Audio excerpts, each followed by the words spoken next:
नमस्कार दोस्तों, उम्मीद करता हूँ आप सभी बिल्कुल ठीक होंगे और क्लास लेने के लिए आप सभी बिल्कुल तैयार होंगे। जितने ऐसे छात्र हैं क्लास में आ चुके हैं, आप सभी का बहुत बहुत स्वागत है। और आप समय से उपस्थित हुए क्लास में, इस बात के लिए मैं आपका आभार हमेशा ही व्यक्त करता रहा हूँ, आज भी व्यक्त करता हूँ। इस क्लास का समय आम तौर पर जो होता है 3 बजे से 4 बजे होता है, परंतु आज मैं इस क्लास को लाइव ले रहा हूँ रात के 8:30 बजे। इसके पीछे का कारण भी मैं आपको स्पष्ट कर देता हूँ, मुश्किल से मुश्किल 10 सेकंड में। कारण ये था कि 3 बजे बुक की लॉन्चिंग की वजह से थोड़ा सा समय आपका लेना पड़ा, परंतु वह काम आज भी नहीं हो पाया। टेक्निकल ग्लिच की वजह से वह संपन्न नहीं हो पाया। लॉन्चिंग आपकी कल रख दी गई है, परंतु इस क्लास को यहां पर कंडक्ट कराना यह दर्शाता है कि मैं नहीं चाहता कि आपकी एक भी दिन की छुट्टी हो। इस कारण से अपने जो शेड्यूल है उसके अंदर अपेंड करते हुए आपकी क्लास को मैंने यहां पर दिया। उम्मीद है कि आपको ये चीजें बेहतर लगेंगी। मैं पूर्णतः लाइव हूं, क्लास को स्टार्ट कर रहे हैं। यदि आपको किसी प्रकार की कोई भी समस्या है वो आप बीच में बताते रहेंगे। और अब जहां पर हमने टॉपिक को कल छोड़ा था वहीं से आगे बढ़ाएंगे। हम पढ़ रहे थे फंडामेंटल राइट्स। जहां तक मुझे अंदाजा है फंडामेंटल राइट्स में हम पहुंच चुके थे आर्टिकल नंबर 16 पर। अब इसके बाद आप सीधा हेडिंग डालेंगे आर्टिकल नंबर 17, उसको हम फटाफट ध्यान से देखेंगे।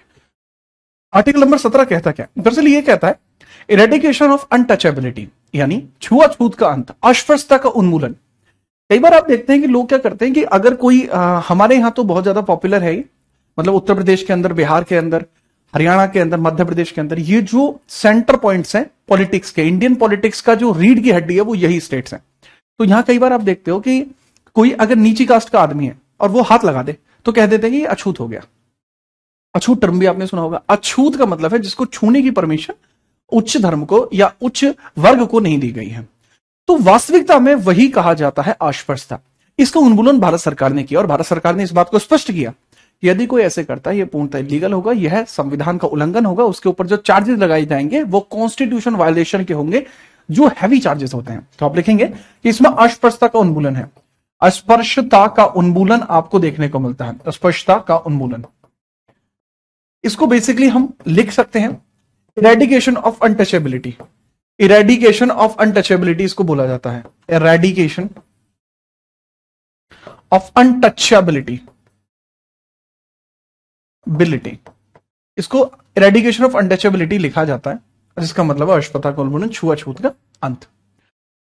परंतु इसके अंतर्गत आपको एक चीज देखने को मिल जाती है, और वो चीज दरअसल आपको क्या देखने को मिलती है कि आपको एक बात पता लगेगी कि इसमें अपवाद भी है। और वो अपवाद दरअसल क्या है? अपवाद बेसिकली ये है कि अगर किसी को कोई संक्रामक रोग है, कंटेजियस बीमारी है, तो उसमें यह लागू नहीं करता। तो इसके अंदर आपको अपवाद क्या देखने को मिलता है? अपवाद है कॉन्टेजियस डिजीज। एक्सेप्शन आपका क्या है? एक्सेप्शन है बच्चे कॉन्टेजियस डिजीज।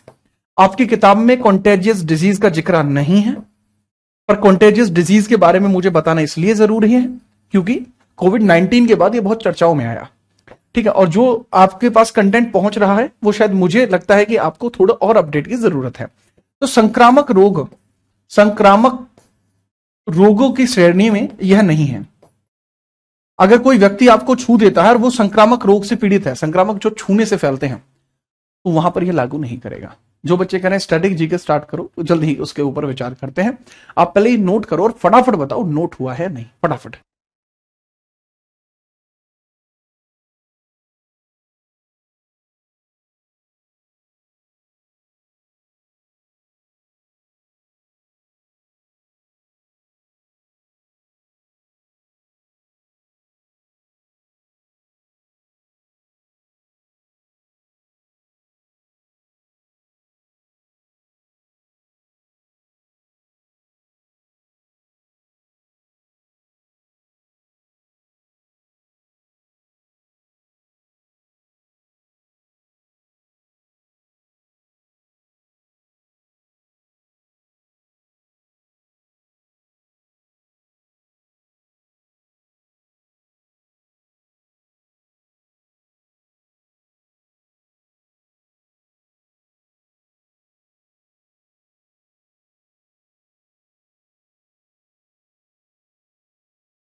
हाँ जी, आप जो भी पढ़ाते हैं वो बहुत क्लियर समझ में आता है। थैंक यू सोमनाथ मंडल भाई। क्या रे राहुल, कहीं ते दिक्कत कंते, क्या दिक्कत है? हिमांशु बाबू टेंशन मत लो, क्या प्रेशर है आपको? हैं इतनी नव उम्र में आप प्रेशर ले रहे हो? हम्म। तो बाकी बाल का क्या कही होना ला डले। चलो 18 का आर्टिकल हम देखते हैं, आर्टिकल 18 क्या कहता है। और बताओ रात कैसी कट रही है थारी? यहाँ आर्टिकल 18 हम देखते हैं। आर्टिकल 18 हम देखते हैं। दरअसल ये होता है उपाधियों का अंत। छवि इसका क्या होता है? उपाधियों का अंत। अंत आपको देखने को मिल जाता है। इसका मतलब क्या होता है? Abolition of titles, abolition, abolition of titles. जैसे अब मैं आपको बताता हूं, जैसे हमारा जो है ना, जैसे मेरा सरनेम है राणा, तो राणा इनिशियली कोई नाम सरनेम नहीं होता था। राणा क्या होता था पहले? ठीक है चलिए, टाइटल होता था। जैसे अब मेरा सरनेम है राणा, तो राणा क्या होता था? पहले टाइटल होता था। अब मेरे नाम में जैसे यूज हो रहा है, दैट इज जीत राणा, तो अब क्या है? ये सरनेम है, सरनेम पे है अब ये।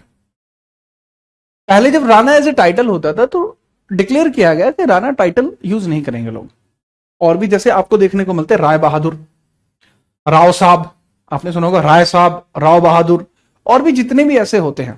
ठीक है चलिए, तो ये सब क्या होते हैं? इनके ऊपर रोक लगा दी गई कि ये नहीं किए जाएंगे। क्यों? ताकि समाज में एक समानता आए। ठीक है, इसलिए ऐसा किया गया। क्यों किया गया मैंने बता दिया। देखो, एबोल्यूशन ऑफ टाइटल्स का मतलब है समाज में समानता लाने के लिए कोई भी अपने नाम को एक विशेष वर्ग के साथ जोड़कर नहीं दिखाएगा। राजपूत जो होते हैं, राजपूत, राजपूत होती है उपाधि। राजा का पुत्र राजपूत होगा। समझ में आई बात? जी हाँ।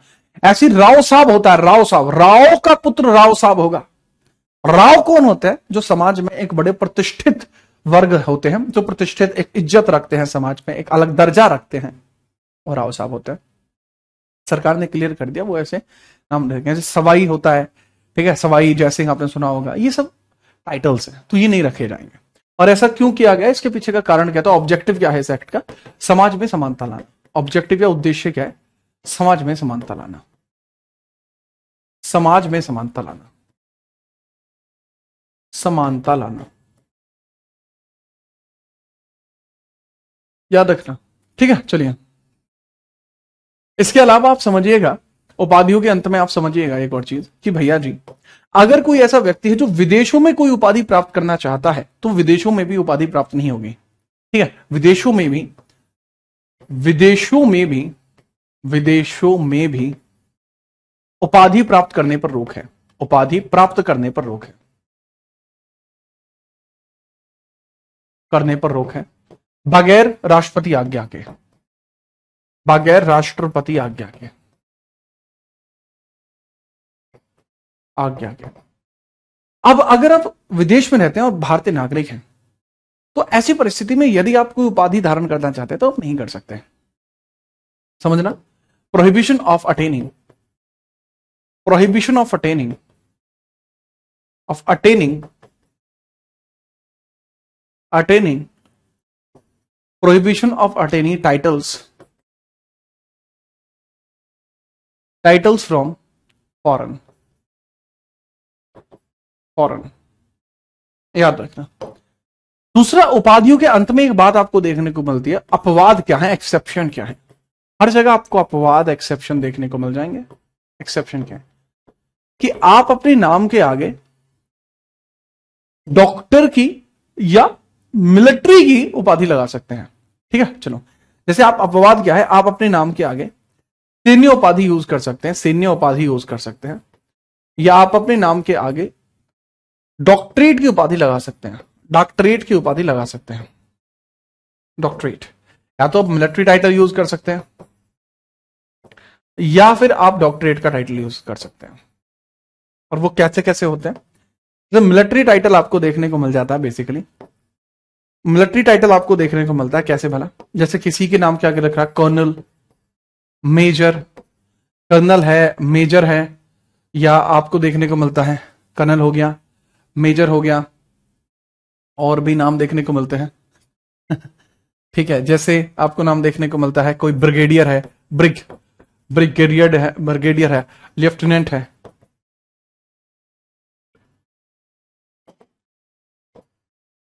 लेफ्टिनेंट है, तो वो सब टाइटल यूज कर सकते हैं। Colonel, major, brigadier, lieutenant use कर सकते हैं।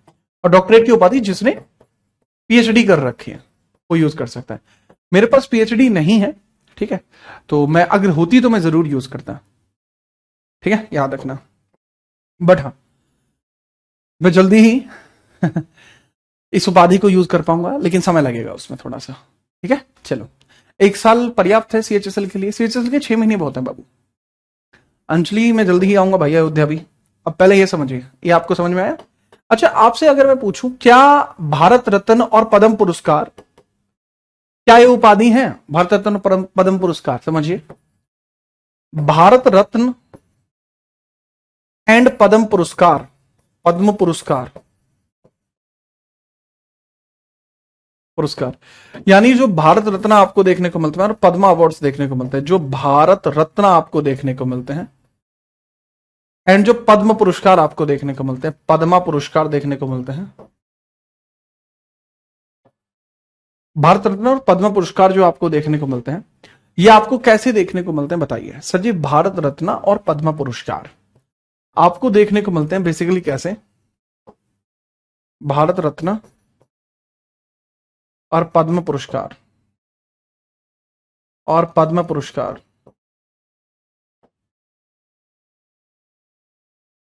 ये उपाधि नहीं है, ये उपाधि नहीं है, पुरस्कार है। These are not titles. इनको आप अपने नाम के साथ यूज कर सकते हो। हमेशा से ऐसा नहीं था, हमेशा से ऐसा नहीं था। तो ये कब हुआ सर? ये 1996 में एक केस आता है, 1996 बालाजी राघवन केस, उसके बाद ऐसा हुआ था। बालाजी राघवन केस आता है, राघवन केस में ऐसा हुआ था, बालाजी राघवन केस में ऐसा हुआ था, 1996 बालाजी राघवन केस, ठीक है। चलो नोट करिए। एक बालक का पूछ रहे हैं दिल्ली पुलिस में कितनी आती है पॉलिटी। एक पूछ रहा बीपीएससी में, बीपीएससी का पीटी, प्री बोल रहे हो क्या बोल रहे हो? हाँ, क्लियर हो जाएगा भाई इससे। दिल्ली पुलिस में पॉलिटी के आते हैं कम से कम 5-6 सवाल।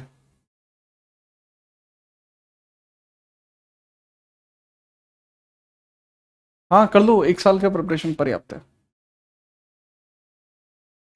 अब ये अगर आपने समानता के अधिकारों को देख लिया तो अब हम बात करेंगे स्वतंत्रता के अधिकार।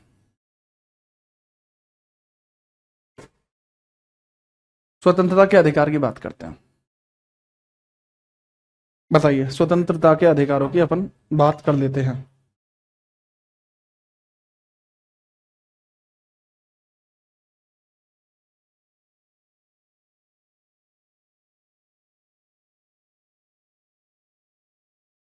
ठीक है, क्लियर आरजू? बढ़िया।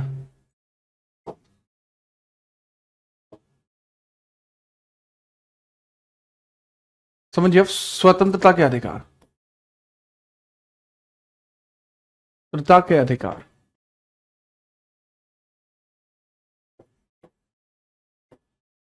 यानी फ्रीडम, आपके राइट्स। सबसे पहले आपको देखने को मिलता है आर्टिकल 19, ठीक है, आर्टिकल 19 देखने को मिलता है।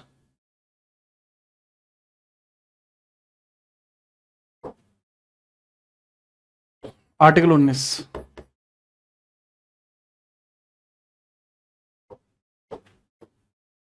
मैं इसके बारे में बात करता हूं हिमांशु, अभी करते हैं, अभी थोड़ा इसको लिखते हैं फिर मैं बात करता हूं।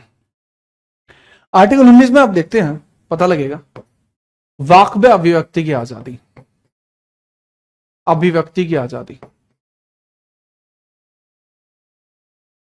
आजादी, freedom of speech and thoughts, freedom of speech and thoughts, speech and thoughts, freedom of speech and thoughts, ये कैसे आपको देखने को मिलते हैं, बात करते हैं। चलिए शुरू करते हैं।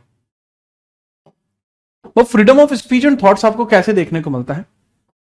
उसके बारे में हम थोड़ी सी चर्चा कर लेते हैं। फ्रीडम ऑफ स्पीच का एक नरेशन अलग ही है, एक अलग ही नरेशन देखने को मिलता है। ठीक है, चलो वो क्या है। देखो, फ्रीडम ऑफ स्पीच में होता है कि आपके मन में जो बातें हैं वो आप कह सकते हैं, आपके जो विचार हैं किसी के प्रति वो आप व्यक्त कर सकते हैं। ठीक है, अब ऐसा नहीं है कि महिलाओं से कुछ जाके कह दें, भाई हाथ छोड़ देंगे आपके ऊपर, ठीक है वो तो इसमें आपको देखने को मिलता है आर्टिकल 19 फर्स्ट का ए, बहुत ध्यान से समझना, 19 फर्स्ट का ए है, इसमें लिखा हुआ वाक व अभिव्यक्ति, अभिव्यक्ति यहां लिखा हुआ। तो वाक व अभिव्यक्ति में क्या आता है, ठीक है, स्पीच एंड थॉट्स में क्या आता है। जैसे बाबू इसमें आता है आपका बोलने का अधिकार, आप बोल सकते हैं, आपको बोलने का अधिकार है, बोलने का अधिकार, चुप रहने का अधिकार, चुप रहने का अधिकार, चुप रहने का अधिकार, बोलने का अधिकार है, चुप रहने का अधिकार है। ठीक है, right to speak, right to remain silent, प्रश्न पूछने का अधिकार, प्रश्न पूछने का अधिकार है, राइट टू आस्क क्वेश्चंस। इसके बाद आपको देखने को मिलता है कि भाई जानने का अधिकार है आपको, राइट टू नो, जानने का अधिकार है। इसके अंदर आपको देखने को मिलता है कि आप प्रेस जो होती है, प्रेस की स्वतंत्रता है, प्रेस की स्वतंत्रता, स्वतंत्रता है। प्रेस मतलब क्या होता है, मीडिया, मीडिया फ्रीडम आपको देखने को मिलता है, मीडिया की फ्रीडम है, मीडिया की फ्रीडम आपको देखने को मिलती है, मीडिया की फ्रीडम आपको देखने को इधर मिलती है। और जो लास्ट पॉइंटर इसके अंदर आपको क्रिएटेड देखने को मिलता है वो है झंडा फहराने की स्वतंत्रता। ठीक है, झंडा फहराने की स्वतंत्रता देखने को मिलती है, झंडा फहराने की स्वतंत्रता, झंडा फहराने की स्वतंत्रता, की स्वतंत्रता आपको देखने को मिल जाती है, झंडा फहराने की स्वतंत्रता आपको देखने को मिल जाती है। अब इसको बोलते हैं, क्या क्या बोलते हैं, कैसे बोलते हैं वो समझिए। बोलने का अधिकार, राइट टू स्पीक, स्पीच। चुप रहने का, right to remain silent, remain silent, remain silent. ठीक है, प्रश्न पूछने का अधिकार, right to ask questions, ask question. जानने का अधिकार, राइट टू नो। प्रेस की स्वतंत्रता, मीडिया फ्रीडम। झंडा फहराने का, right to flag host, flag hoist, आप फ्लैग होइस्ट कर सकते हैं, वो इसमें आपको देखने को मिलता है, ये स्वतंत्रता है। ये सब बच्चे इसी के अंदर आते हैं, ठीक है, जो वाक व अभिव्यक्ति में आते हैं। अब ये बच्चे पूछेंगे सर क्या ये शुरुआत से थे सारे? नहीं, सब शुरुआत से नहीं थे। प्रश्न पूछने का अधिकार और जानने का अधिकार आरटीआई एक्ट 2005 के बाद जुड़ा। आरटीआई का एक एक्ट आया था, right to information, right to information act 2005, उसके बाद ये लागू हुआ।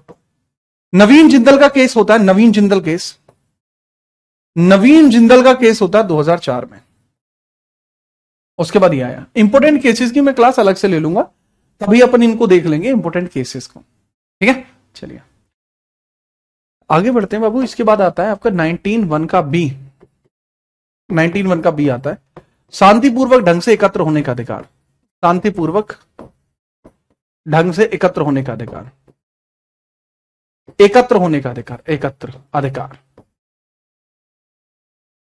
पीसफुल गैदरिंग राइट है, आप अनशन कर सकते हो बट पीसफुल कर सकते हो, ठीक है। चलिए, right to peaceful, right of peaceful gathering, right of peaceful gathering आपको देखने को मिलता है, पीसफुल गैदरिंग आपको देखने को मिलता है, क्या आप पीसफुल गैदरिंग कर सकते हैं। 19(1) का सी है आपका संघ बनाने का अधिकार, right to form a union, संघ बनाने का अधिकार, अधिकार है आपको, राइट टू फॉर्म यूनियन, आप यूनियन फॉर्म कर सकते हैं, right to form union, right to form union, right to form union, right to form union, आप यूनियन फॉर्म कर सकते हो। 19(1) का डी है। अच्छा, 19(1) के सी में आपको देखने को मिलता है सहकारी समितियों का बनना, वो भी यही है बाबू, जो कोऑपरेटिव सोसाइटी है, सहकारी समिति है, वो यहीं पर है। सहकारी समिति का बनना जो है, सहकारी समिति, कोऑपरेटिव सोसाइटी इधर ही है, कोऑपरेटिव सोसाइटी, कोऑपरेटिव सोसाइटी आपको यहीं पर देखने को मिलता है, सोसाइटी आपको यहीं देखने को मिलता है, कोऑपरेटिव सोसाइटी आपको इधर ही देखने को मिलता है। Right, I hope you understand this. 19 first का डी जो आपको देखने को मिलता है, भारत में घूमने का अधिकार, घूमने का अधिकार, कहीं भी घूम सकते हैं, घूमने का अधिकार, घूमने का अधिकार, आप कहीं भी घूमिए, पहले जम्मू कश्मीर में नहीं घूम सकते तब वहां भी घूमिए। राइट टू रोम बोलते हैं इसको, right to roam, right to roam in India. 19 first ई आपको देखने को मिलता है, ई बेसिकली किस बारे में होता है, भारत में कहीं भी बसने का अधिकार, right to make residence, Bharat में बसने का अधिकार, ये केवल नागरिकों के लिए है, right to settle, right to settle है ये। एफ पहले हुआ करता था, अब नहीं है, यह है संपत्ति अधिकार था, ये भारत में आप कहीं पर भी संपत्ति खरीदें, संपत्ति का अधिकार था ये, राइट ऑफ प्रॉपर्टी था ये, राइट ऑफ प्रॉपर्टी था, राइट टू प्रॉपर्टी था, और राइट टू प्रॉपर्टी था। आप कहीं पर भी प्रॉपर्टी खरीद सकते हैं, लेकिन अभी ये इधर नहीं है, अभी ये खत्म कर दिया गया और 300 ए में भेज दिया गया है। अब भेजा था 44 CAA 1978 में भेजा था।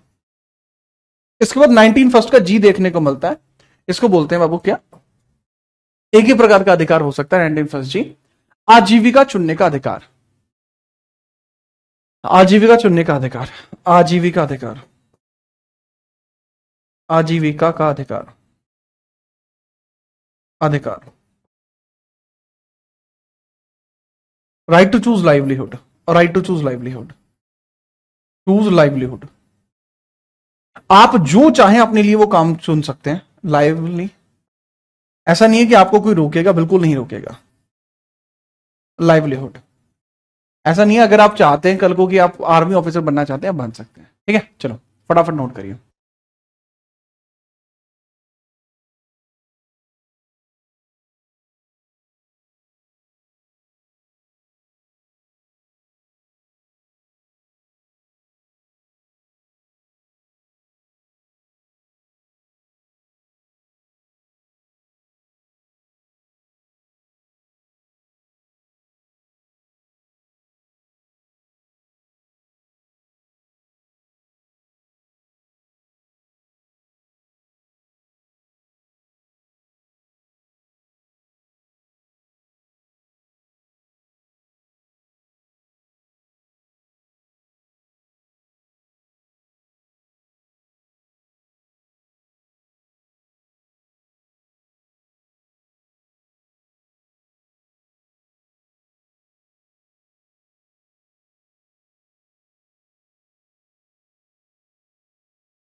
हाँ जी, अरे दीपक भाई क्या बात है वो, सर आपकी इंग्लिश की क्लास छोड़कर, सर हम अपनी इंग्लिश की क्लास छोड़कर आपसे बात कर रहे हैं, वाह सोमनाथ।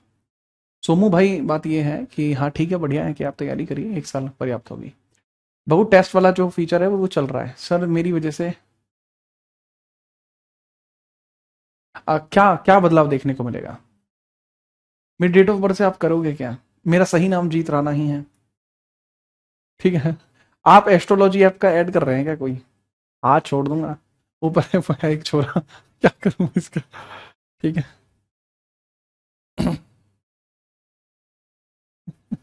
आगे बढ़ते हैं, ठीक है। तो भारत का आकार टेढ़ा क्यों है? मैंने ही पूछा है ये सवाल, ठीक है, मेरा ही सवाल है। तो ये आर्टिकल 19 आपका इधर खत्म होता है। अब हम बात करते हैं आर्टिकल 20 के बारे में। दो सिद्धि के संबंध में संरक्षण आपको देखने को मिलता है।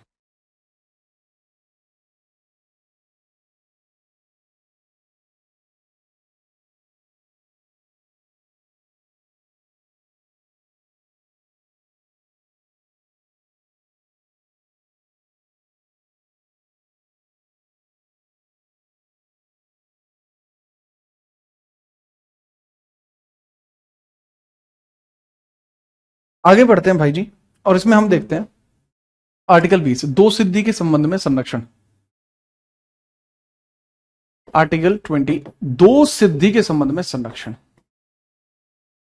दोष सिद्धि के संबंध में संरक्षण, संबंध में संरक्षण। Right with respect to, right in respect of,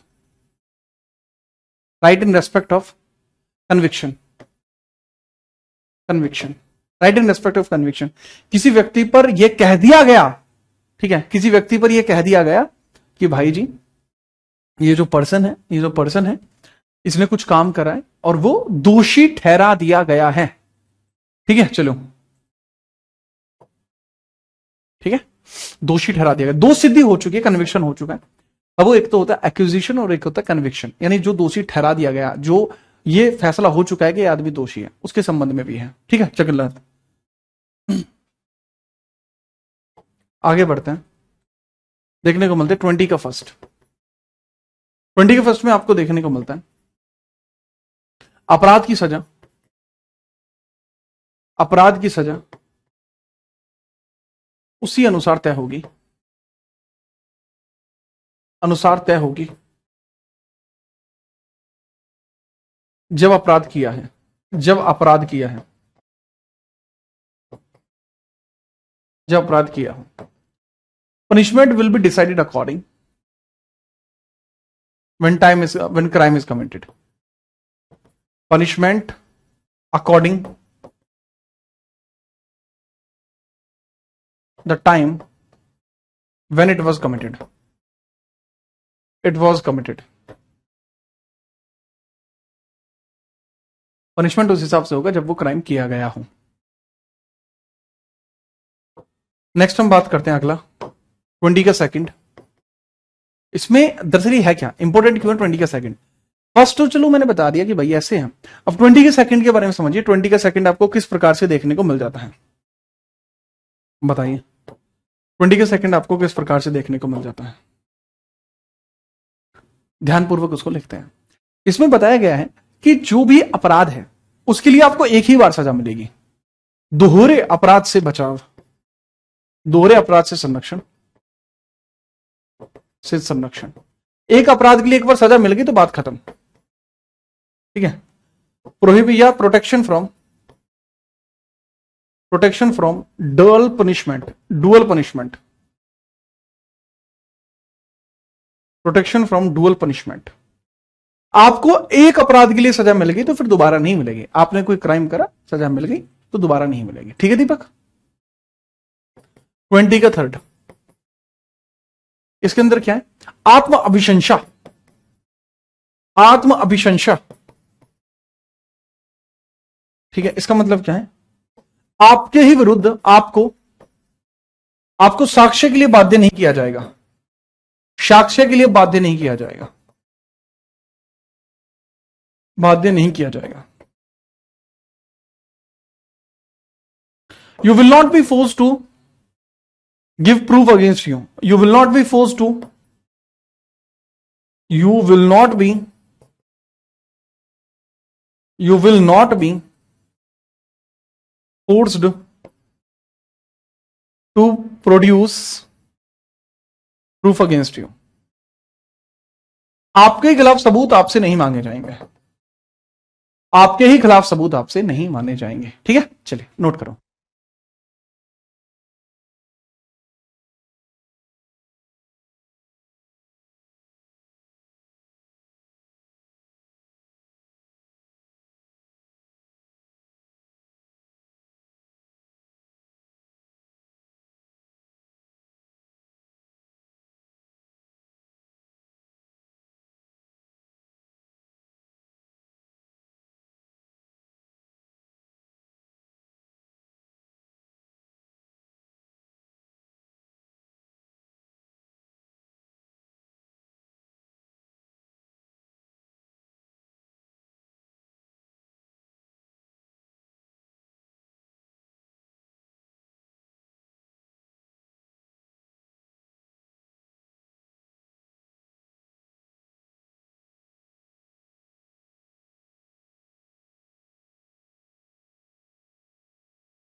हाँ भाई नोट कर लिया।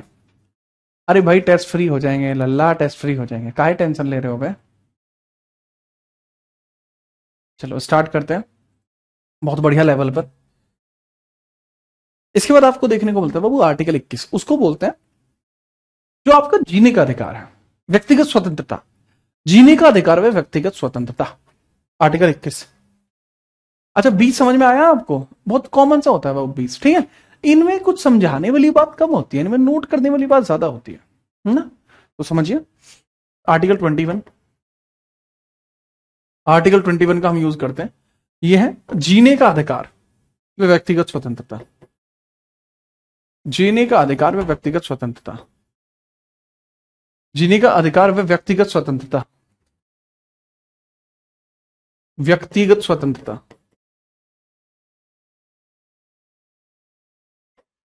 ठीक है। राइट टू लिव एंड, और right to live and personal liberty, personal liberty,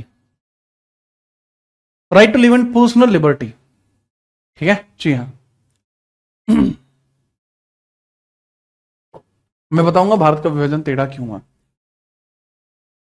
फटाफट बताइए। अब समझिए ऐसा क्या है मैटर।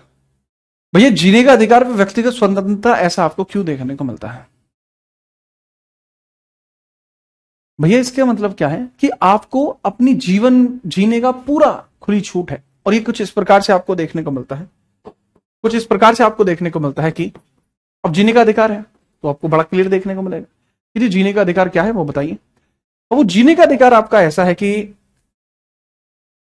आपको परमिशन है, राइट टू प्राइवेसी इसी में आता है, प्राइवेसी आपको इसी में आता है, निजता का अधिकार इसी में आता है, निजता का अधिकार, अधिकार आपका इसी में आता है, निजता का अधिकार आपका इसी में आता है, ठीक है, राइट टू प्राइवेसी। नेक्स्ट आपको देखने को मिलता है राइट टू प्राइवेसी के बाद कि बाबू इसके अंदर आता है अपनी पसंद का विवाह, अपनी पसंद का विवाह, मैरिज ऑफ चॉइस, अपनी पसंद का विवाह, marriage of choice, marriage of choice, पसंद का विवाह, वो भी इसी में आता है। नेक्स्ट आपको देखने को मिलता है right to privacy, marriage of choice, चिकित्सा पाने का अधिकार, ठीक है, खुल के जीने का अधिकार, चिकित्सा पाने का अधिकार, चिकित्सा पाने का अधिकार, राइट टू गेट ट्रीटमेंट। और भाई इसमें ना कुछ वर्गों के लिए भोजन पाने का अधिकार, कुछ वर्गों के लिए, कुछ वर्ग के लिए भोजन पाने का अधिकार, वो भी इसी में शामिल होता है, ये सब इसी में शामिल होते हैं। Get treatment, right to get treatment, treatment, और ये क्या है, right to food, right to food, ये सब आपको इसी में देखने को मिलते हैं, ठीक है, याद रखिएगा। तो ये आर्टिकल 21 है। अब बाद में इसमें आर्टिकल 21 ए जोड़ दिया गया, शिक्षा का अधिकार था, शिक्षा का अधिकार,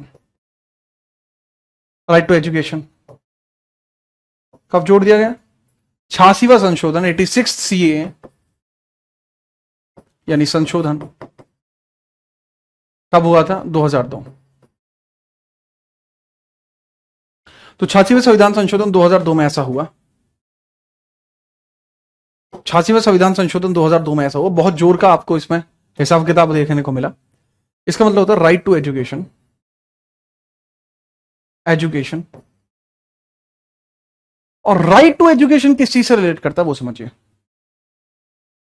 वो रिलेट करता है सर जी, जो आपका राइट टू एजुकेशन है वो बेसिकली एक चीज से रिलेट करता है जिसको हम जानते हैं किस नाम से,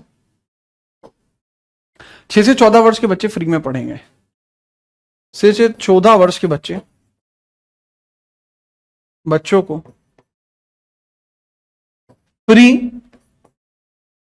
प्लस मैंडेटरी एजुकेशन, मैंडेटरी शिक्षा। इसका मतलब है आवश्यक और निशुल्क, आवश्यक और निशुल्क, निशुल्क और आवश्यक शिक्षा, याद रखिएगा, ठीक है? नोट करो बाबू।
हाँ भाई, नोट करा आपने?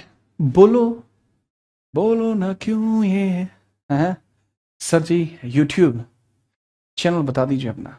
संदीप भाई, आपको जो बढ़िया लगता है वो नाम सर्च कर देना, आपका चैनल मिल जाएगा मेरा। या जो नाम आपको सबसे फेवरेट लगता है, जो नाम आप सर्च करना चाहते हो, कुछ भी सर्च कर लेना, मैं आ जाऊंगा। और बताओ, ठीक है? चलो, ठीक है। सर, इस हिसाब से बैच कंप्लीट नहीं हो पाएगा भैया। वीडियो अपलोड हो जाएंगे आपके, बैच अभी रात में ही कंप्लीट हो जाएगा। और बताओ, आगे बढ़ते हैं हेमू भाई, लीजिए। आर्टिकल 22 गिरफ्तारी के संबंध में संरक्षण। आर्टिकल 22 गिरफ्तारी के संबंध में संरक्षण। गिरफ्तारी के संबंध में संरक्षण, संबंध में संरक्षण। संरक्षण देखने को मिलता है गिरफ्तारी के संबंध में संरक्षण। क्यों? Protection, protection with respect of arrest. Protection with respect of arrest आपको देखने को मिल जाता है। तो इसके बारे में समझिए। जैसे इसमें 3 राइट आपको मिलते हैं। जैसे पहला मिलता है कारण पूछने का अधिकार, राइट टू नो रीजन। कारण पूछने का अधिकार, कारण पूछने का अधिकार, राइट टू नो रीजन। आप कारण पूछ सकते हैं। राइट टू नो रीजन, क्यों गिरफ्तारी हुई है आपकी। आप विधिक सहायता की मांग कर सकते हैं, लीगल सपोर्ट आप मान सकते हैं, विधिक सहायता का अधिकार। पसंद की विधिक सहायता, पसंद की विधिक सहायता, सहायता। लीगल एड ऑफ चॉइस, आप अपनी पसंद की विधिक सहायता मांग सकते हैं। और तीसरा पॉइंट होता है बच्चे इसमें, कारण पूछने का अधिकार, पसंद की विधिक सहायता। और तीसरा पॉइंट इसके अंदर क्या होता है, 24 घंटे में, 24 आवर्स में मजिस्ट्रेट के पास पेशी, मजिस्ट्रेट के पास पेशी ट्रेवल टाइम अलग होता है, travel time exclude, travel time अलग होता है, ट्रेवल टाइम अलग होता है। ठीक है, याद रखना। Present before magistrate in 24 hours, present before magistrate, present before magistrate in 24 hours, 24 घंटे में मजिस्ट्रेट के सामने पेशी। ठीक है, ये आपको इधर देखने को मिलता है। बात आई समझ में बाबू? बढ़िया, ठीक है, चलिए। राहुल रावत भैया, पॉलिटिकल साइंस की आपकी तकरीबन 20 क्लास बची हैं और आपका जो वीओडी है वो अपलोड कर दिया जाएगा कल, सो दैट कि आप अपने सिलेबस को अगर टाइम से पहले पूरा करना चाहते हैं तो कर पाए। रीजन वही है कि हम नहीं चाहते कि आपको किसी प्रकार की कोई मतलब समस्या हो। ठीक है,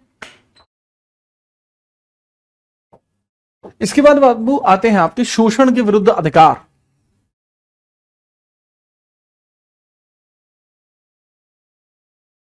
शोषण के विरुद्ध अधिकार आपको देखने को मिलता है, शोषण के विरुद्ध अधिकार, विरुद्ध अधिकार,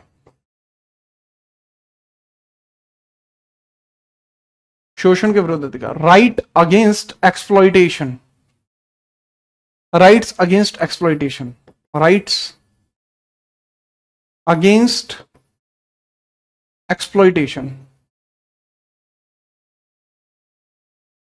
राइट्स अगेंस्ट एक्सप्लॉइटेशन। ठीक है जी, हां, लेकिन एनएसए में ये नहीं होता।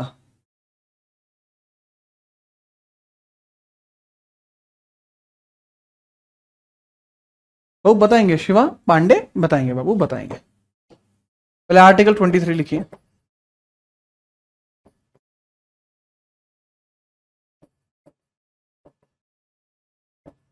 Then article 24। ठीक है, चलो। लाइव क्लास चलती रहेंगी बाबू, हाँ लाइव क्लास चलती रहेंगी, वो रिकॉर्डेड आपका डल जाएगा। हाँ, आर्टिकल 23 में क्या है? बलात्श्रम, बलात्श्रम, मानव तस्करी, मानव तस्करी, जबरन कार्य, बंधुआ मजदूरी पर रोक, बंधुआ मजदूरी पर रोक, मजदूरी पर रोक, दूरी पर रोक, prohibition of forced labour, human trafficking, forced labour, human trafficking,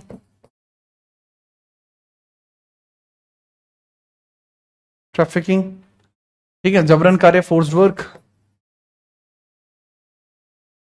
bounded work, बंधुआ मजदूरी, बाउंडेड लेबर, बाउंड लेबर पर रोक लगाई जाएगी, ये कम नहीं कराए जाएंगे। ठीक है जी, कि आप ऐसा नहीं है, मानव तस्करी, ह्यूमन ट्रैफिकिंग का मतलब मनुष्य की खरीद बेच, जो गुलाम प्रथा में होती थी, मनुष्य खरीदा बेचा, वो नहीं चलेगा, ये इलीगल होगा, ऐसा इसमें बताया गया है। 24 में बताया गया है बाल श्रम पर रोक, बाल श्रम पर रोक इसमें बताई गई है। बाल श्रम पर रोक, बाल श्रम पर रोक का मतलब क्या है बाबू? कि जो भी बाल श्रम होती है, यानी जो चाइल्ड लेबर होती है, तो चाइल्ड लेबर को रोका जाना, prohibition of child labour, prohibition of child labour, child labour, prohibition of child labour, prohibition of child labour, बाल श्रम पर रोक इसमें हो जाती है कि भाई बाल श्रम पर रोक रहेगी पूरी तरीके से, बच्चे काम नहीं करेंगे। ठीक है, याद रखना। और 14 ईयर्स बिलो एक अलग से इंस्ट्रक्शन है, अगर कोई 14 वर्ष से कम है, can't work hazardous, can't work in hazardous, can't work in hazardous condition, condition,